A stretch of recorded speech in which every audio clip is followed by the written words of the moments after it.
Red Bull's driver situation this season has been a big problem. Max Verstappen has done his best in a car that is clearly not up to the standards Red Bull set in 2023, but his teammates have found it impossible to replicate his performances. Yuki Tsunoda did manage to score some points early on, but since his last points finish in his 5th race for Red Bull, he's had an average finishing position of 15th. That clearly isn't good enough for a top team, but who knows at this point how much of that is Yuki's fault and how much of it is Red Bull's car just being really bad and Max Verstappen massively outperforming it. What Tsunoda's disappointing results have done is put Liam Lawson's performances into some perspective. The Kiwi driver was demoted by Red Bull after just 2 races and has now spoken out about how badly he was treated by the team. Today, I'll check that out and contrast it with Mercedes' handling of Andrea Kimi Antonelli, so don't go anywhere. When Liam Lawson was promoted to Red Bull for the 2025 season, it caught many people by surprise. The New Zealand driver had done just 11 races for the Racing Bulls in 2023 and 2024, during which time he performed worse than his teammate Yuki Tsunoda.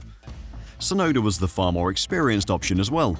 He had 4 seasons at Red Bull's second team under his belt, and while they may not have believed that he was the right person for the long-term future of the team, he at least had the experience to handle the pressure of a big team. Lawson was always going to struggle at Red Bull. Perez had been very outspoken about the lack of quality of Red Bull's car in 2024 and how difficult it was to drive.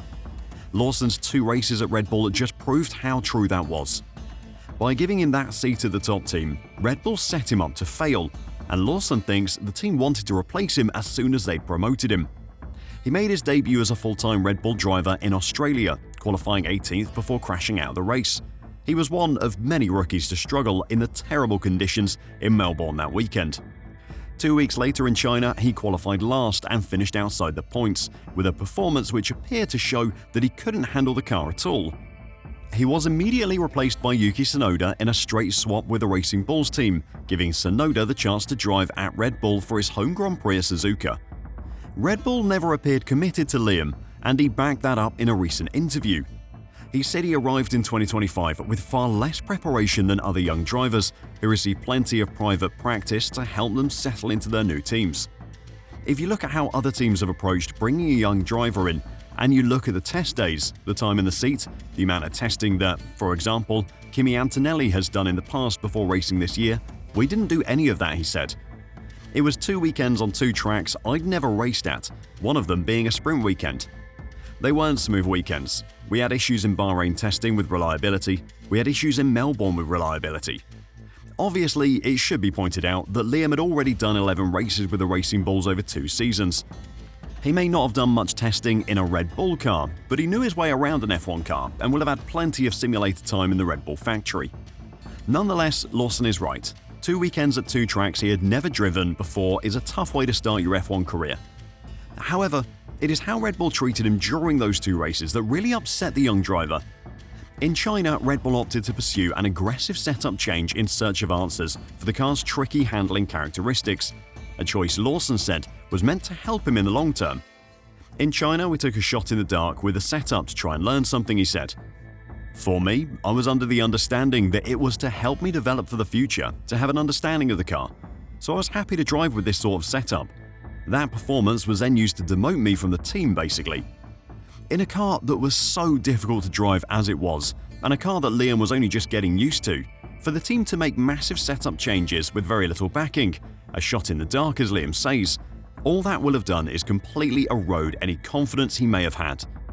Any comfort he might have gained in the car will have been completely taken away with the new setup, and to then use that poor performance, and it did look like Liam really struggled with the car in China. That is brutal even by Red Bull standards. While Lawson says the machinery played a part, he does accept his own performances fell short. There were a few things over that time that made it not smooth, he said. It wasn't a clean couple of weekends, and by my own standards, they weren't good enough. I was obviously trying as hard as I could, and I was trying to get up to speed as quickly as I could. As much as I look back now and go, what could I have done better? There are obviously things you look back in hindsight and go, I wish I'd done this differently to try and help me. If I knew I was going to get 2 races, I would probably have done things slightly differently. But I didn't at the time. I was maybe a bit naive, but I thought I was going to get longer and have time to learn.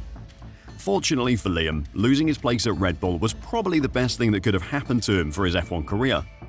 An entire season at Red Bull, which probably would have ended pointless, would have shattered his confidence and completely destroyed any interest in him that other teams may have had. Since returning to the Racing Bulls, Lawson has worked his way back into form. After a slow start, he's scored points in 3 of the last 4 Grand Prix and 4 of the last 7 overall, taking his season total to 20, 10 more than Tsunoda has managed in the senior Red Bull, while also outscoring his Racing Bulls teammate Isaac Hadjar over those 7 races. Lawson was obviously never as bad a driver as those 2 races at Red Bull made him seem, and the handling of his career by Red Bull has definitely not helped.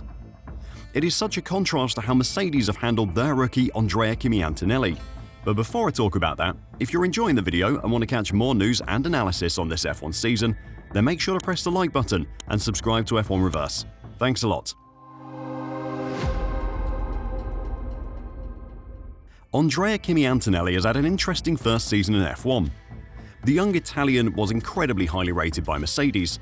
In fact, part of the reason Mercedes wouldn't give Hamilton the long-term contract extension he wanted was because Mercedes wanted to make sure they had a seat for Antonelli when he was ready for it. Hamilton jumping ship for Ferrari because of that short-term contract may have expedited the young Italian's ascent to F1, but he hasn't looked out of place. 5 points finishes in his first 6 races was an outstanding way to start his F1 career. Then Mercedes fitted some upgrades which completely destroyed both drivers' confidence in the car.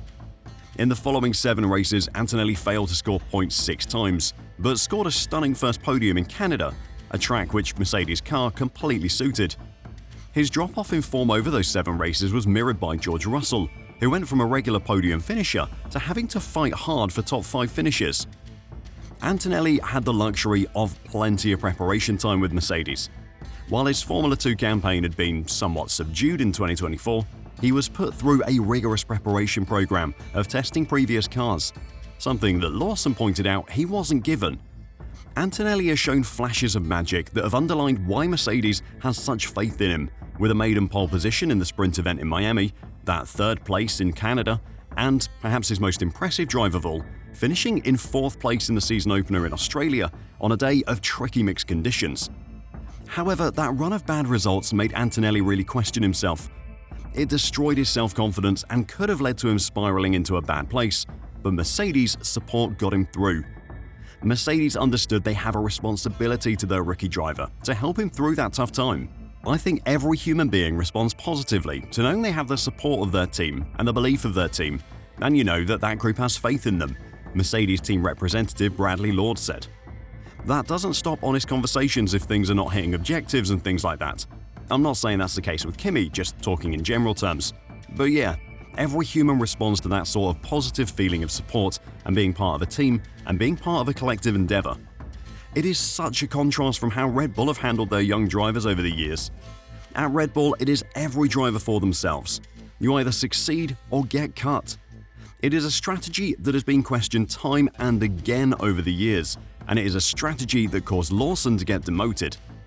Addressing how Antonelli's season has played out so far, Lord said the key focus for the team is in giving him a car in which he can feel confident to thrive, knowing that the car itself has caused problems for both him and Russell. We know that a rookie season has ups and downs, and it's full of learning. That's going to be the positive learnings and the positive surprises, and also the more difficult moments, he said. It's certainly true that Kimi, as one would expect where the car has become more difficult, both drivers were lacking confidence in the ability to commit to the corner with the car. That has been a struggle for him as well, has cost him confidence, and the step backwards in performance that we've seen has meant that we were more vulnerable to those early exits and qualifying things than was the case earlier in the season. Bradley goes on to say that the team take full responsibility for Antonelli's drop in performance. They know it was their fault. They supported their driver, helped him through it, and didn't judge his performances unfairly during that time. Perhaps Red Bull could learn something from Mercedes' handling of their junior drivers. What do you think of Lawson's attack on Red Bull? And what have you thought of Antonelli's first season? Let me know in the comments down below, and until next time, drive safe and bye for now.